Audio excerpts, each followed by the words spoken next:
Hello everyone, welcome back to the channel. Today, we're entering a darker corner of human history. We're talking about the last words spoken by some of the most infamous inmates who ever faced execution.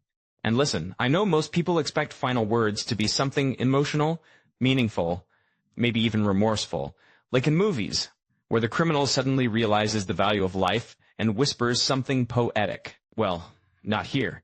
Some people do reflect. Some apologize, but others? They go out with the creepiest, most bizarre, most disturbing lines you could ever imagine. Some of these will haunt you. Some will make you say, "What is wrong with people?" And some will make you want to sleep with the lights on. So sit back, relax.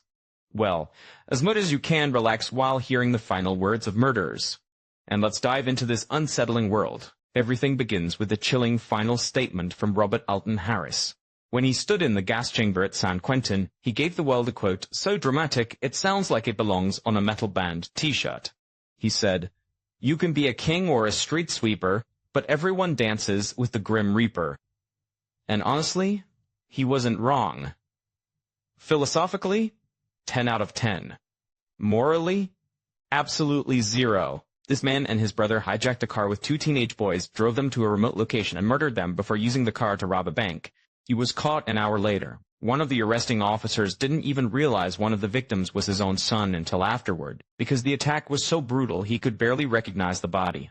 Harris spent years appealing his sentence, but in 1992, he finally met the Grim Reaper he mentioned. And honestly, after hearing everything he did, his poetic final line feels less deep and more like the world's creepiest Hallmark card. As we move into the next story, things get political, chaotic, and weird all at once. George Engel was an anarchist, someone who basically said, "I don't like rules and I refuse to follow them." In the late 1800s, Chicago was full of protest movements and union fights, and after a bombing in Haymarket Square, killed several police officers and civilians. Engel was arrested even though he had been at home playing cards when the bombing happened. He was charged with conspiracy anyway. The trial was messy. The evidence was weak. But Engel still found himself sentenced to hang, and right before he died he shouted, "Hurrah for anarchy! This is the happiest moment of my life." Sir, happiest? Really? Not a birthday? Not Christmas? Not winning a card game with your friends? No? Execution Day is what brought out the joy. That alone tells you everything about this man. The next case is one of the most controversial in American history. Roger Keith Coleman took the microphone before his execution and said, "An innocent man is going to be murdered tonight." He insisted until the very end that he did not assault and kill his sister-in-law. His statement was aired, printed, debated, and used in arguments against the death penalty. After he died, DNA evidence was retested using more advanced technology, and the results proved conclusively that he was guilty. And here's the wild part. Why didn't the state run that test before executing him? Imagine the press conference if it turned out he really was innocent. Oops, sorry about that. Our bad. Thankfully, the reanalysis didn't uncover a wrongful execution, but it raised huge questions about the justice system and the finality of death sentences. Coleman's last words live on as one of the most haunting claims ever spoken before execution. Then things shift from tragic to terrifying with Timothy McVeigh, the man behind the Oklahoma City bombing. His attack killed 168 people and injured hundreds more.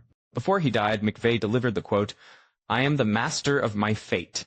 I am the captain of my soul." He didn't write it, it's from a poem, but he decided to use it as his final declaration.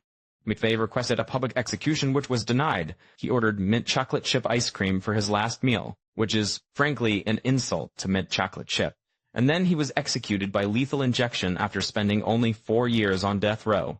Most inmates spend over 15. His crimes were so horrifying that even the justice system said, "We're not dragging this one out." Now we enter truly disturbing territory with Jeffrey Dahmer, one of the world's most infamous serial killers.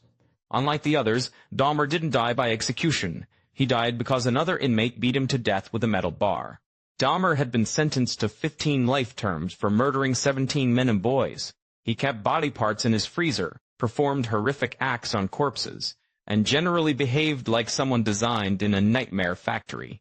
But his last words, according to the inmate who killed him, were extremely creepy. Dahmer allegedly said, "I don't care if I live or die. Go ahead and kill me. Considering this came from a man who literally sculpted human remains, the final apathy is almost scarier than outrage would have been.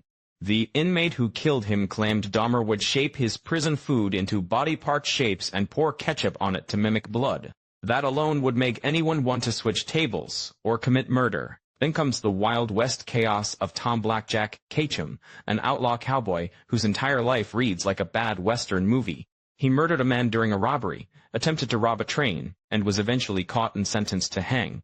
Before his execution, he boldly told the executioners, "I'll be in hell before you start breakfast, boys. Let her rip." That confidence didn't last long because the hanging went horribly wrong. The rope snapped so violently that his head literally popped off his body. His corpse apparently stayed standing upright for a few seconds before collapsing. This is one of the few times someone's last words were actually upstaged by the physical chaos that followed. No list of disturbing final words would be complete without John Wayne Gacy, better known as the Killer Clown. He murdered at least 33 young boys and hid many of their bodies under his house. His last words were, "Kiss my ass." That's it. No remorse, no apology, no explanation. Just pure attitude. Gacy spent years denying his guilt despite overwhelming evidence. When he was finally executed by lethal injection, he had spent 14 years on death row. With everything he did, those 3 words feel disgustingly fitting. One of the most complex and tragic figures on this list is Eileen Wuornos, often called America's most infamous female serial killer. She had an extremely traumatic childhood filled with abuse and abandonment.